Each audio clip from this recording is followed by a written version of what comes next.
early extension through the hit is a piece that your brain does to help you. Always. It's always trying to help you. So if you know, as Eric mentioned, if these pieces are, out of whack earlier on in the swing, early extension is helping. That's why so many people do it. If I set up with my hips back and my weight back and this huge arch, and I reach like an end range of motion, my brain's not gonna go create more hip depth. No. I would miss the ball, I'd fall over, hurt myself. Exactly. It's gonna go the opposite way. So the whole point is like set up those pieces so that during the late transition, early downswing, I can create that depth. Is that right? Yes. So let's say I do my setup perfectly here, right? My setup's great. I'm looking good. I got my pelvis tucked under me, hugging the beach ball. A lot of people get right back into that position we just got out of really quickly. Ah, okay. So now I'm set up really nice, but I get right back into my butt being really far behind my heels. Too early. Way too early. Okay. Because we know, like, hey, I'm trying to fix my early extension. I got to get my butt back, right? Yes. Well, if you get it back too early, you just put yourself in that same problem as the setup. Same problem. So what we're trying to do is that's going to be a light bulb moment for some people. Yes. Okay. So if you were to just take like an alignment stick or a club, you could stick it in the ground here behind us to use it for reference. But I would be, making a little bit of space as I turned, but most of my space would come from this lead arm parallel up to the top. Now I'm getting back more into that hip, kind of loading that hip a little bit better so that when I transition, I'm flowing into that movement almost on the way down. So the longer we can wait, especially if you're someone who struggles with getting back too quickly, the longer you can wait, the better.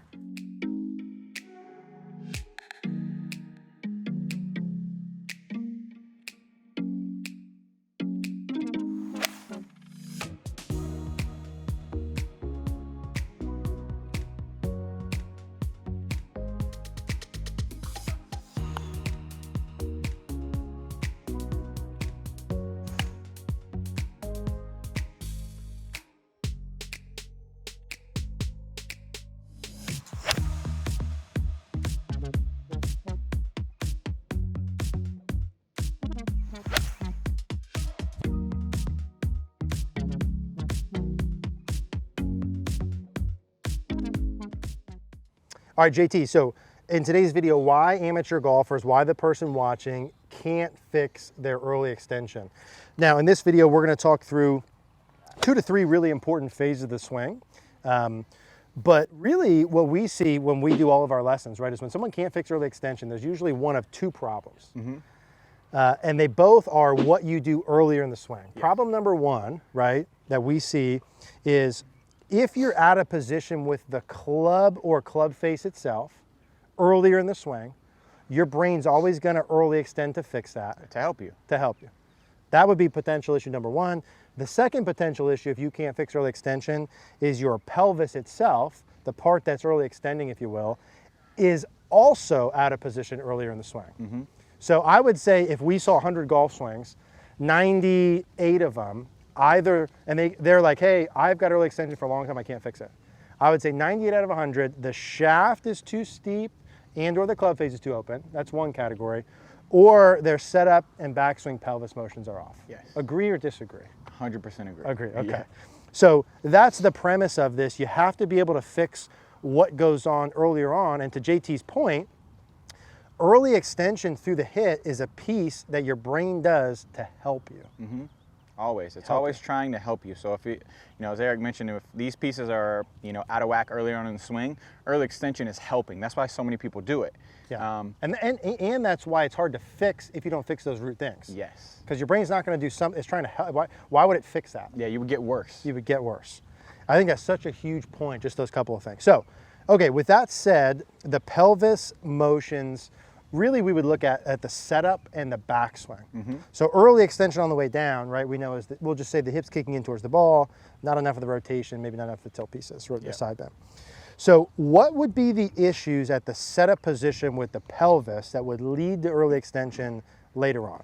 So a couple of them would be a combination of having, from down the line. Yeah, too much anterior tilt, right? So having your lower back arch too much. Just like sticking my butt out. Yeah, sticking your butt out. Okay. Another version of that would not even be sticking your butt out, but simply sitting that far back. So if I'm just having my butt too far behind my heels is another thing that's going to cause that as well. So those would be probably the 2 main things that we see.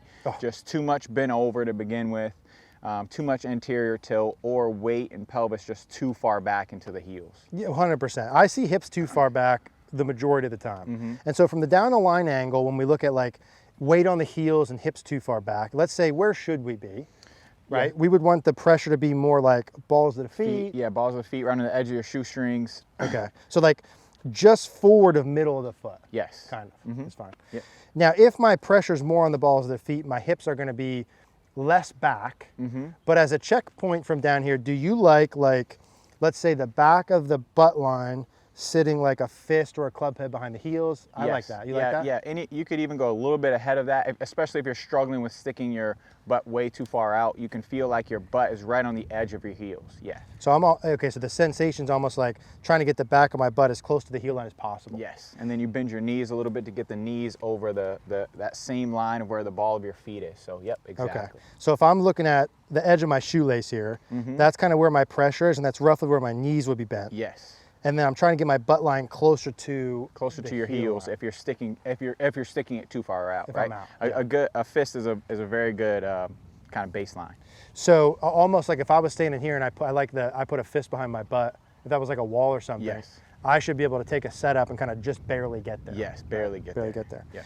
Now, from here with the setup positions, now what about the anterior tilt? If I'm someone who does this, I got this big arch in my lower back, Yep. butt's back like this, they're going to need to feel like level out the hips. Yes, I tell everyone kind of hugging a beach ball is the way that I. Okay, I like that. Yeah, so Okay. Hugging a beach ball is the way that I sort of describe it to everyone, because in order to hug it right, you have to round out your whole rib cage, round out your pelvis. Hugging a beach ball, I like that. Okay, so my hips are pulled under. Yep. Now, and the whole point of this, right, is like, if I set up with my hips back and my weight back and this huge arch, and I reach like an end range of motion, my brain's not going to go create more hip depth. No. I would miss the ball, I'd fall over, hurt myself. Exactly.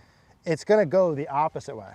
So the whole point is like set up those pieces so that during the late transition, early downswing, I can create that depth. Is that right? Yes. So that's the next step. So after we tackle the setup phase, then we would start to tackle the timing of how we start to get the pelvis in space. And the back. Well, let me hit one with just the setup, JT, and then we'll go into that. So I feel the pressure on the balls of the feet. I feel the knees over the balls of the feet. The hips are a little bit more kind of rounded under. I'm hugging a beach ball. Did you say? Yeah, hugging a beach ball. Okay, I'm stealing that one. Hugging a beach ball. Let's just hit with that first.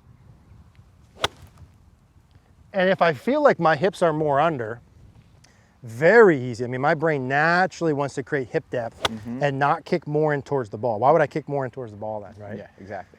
Okay, so that's part one, the setup pieces that could go wrong. Part two is like what the hips do on the way back. Yeah, maybe let's have you stand in there, JT. Yeah, so kind of the next phase of really trying to fix this early extension, or why you can't fix it, is most people get into, let's say I do my setup perfectly here, right? My setup's great, I'm looking good, I got my pelvis tucked under me, hugging the beach ball.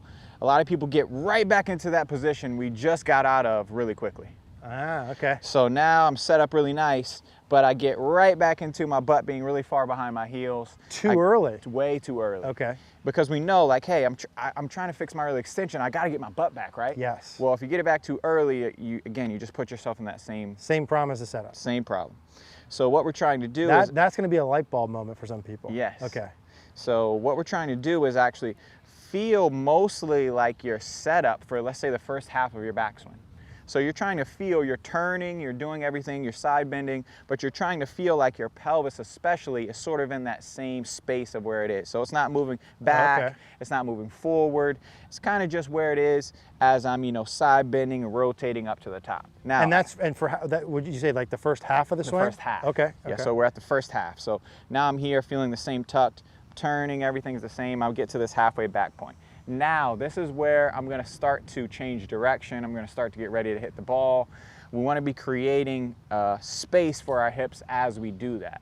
So in that time here, so if you were to just take an alignment stick or a club, you could stick it in the ground here behind us to use it for reference. But I would be, making a little bit of space as I turn, but most of my space would come from this lead arm parallel up to the top. Now I'm getting back more into that hip, kind of loading that hip a little bit better, so that when I transition, I'm flowing into that movement almost on the way down.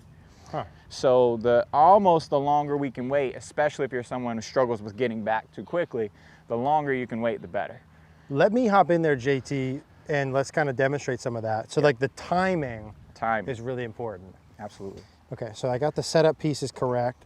So from here during the takeaway, the first half, I'm not trying to create hip depth or kind of push that way back. I'm keeping where I'm at. Yep, keeping where you're at. Keep where I'm at. And this is where, can you hold that club there just for reference if we can, somehow, some way? Yep. So if I'm doing that, try from the front side, yeah.